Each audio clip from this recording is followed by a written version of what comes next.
Le Cameroun a démenti l'information selon laquelle la localité de Kerawa, située dans l'extrême nord du pays, est entre les mains des islamistes de Boko Haram depuis ce vendredi 23 octobre 2015. Boko Haram, la branche ouest-africaine de l'État islamique, avait mené une première attaque la veille jeudi 22 octobre.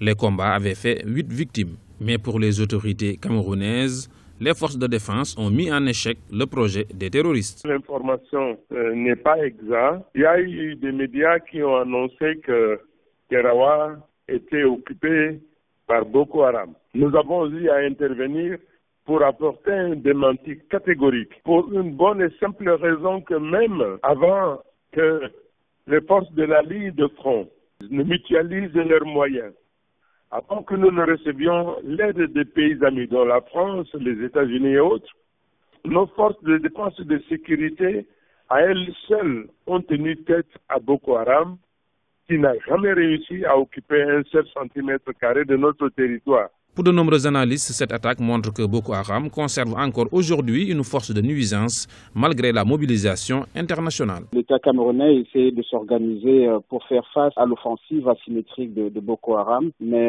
ceci étant, Boko Haram arrive quand même à perpétrer des incursions aux frontières, notamment pour la recherche des ressources alimentaires, ce qui n'est pas facile pour le dispositif camerounais parce que on ne peut pas étendre le long de la frontière les militaires 24 heures sur 24. On observe plutôt qu'il y a une bonne organisation du dispositif militaire le long de la frontière.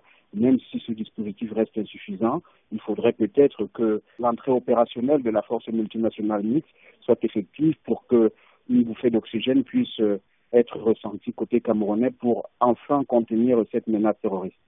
Outre les forces de la coalition composées de soldats de plusieurs pays africains, la lutte contre Boko Haram mobilise également les forces des pays partenaires. Les États-Unis ont décidé d'envoyer 300 militaires au Cameroun, des soldats qui devront mener des missions aériennes de reconnaissance, de renseignement et de surveillance.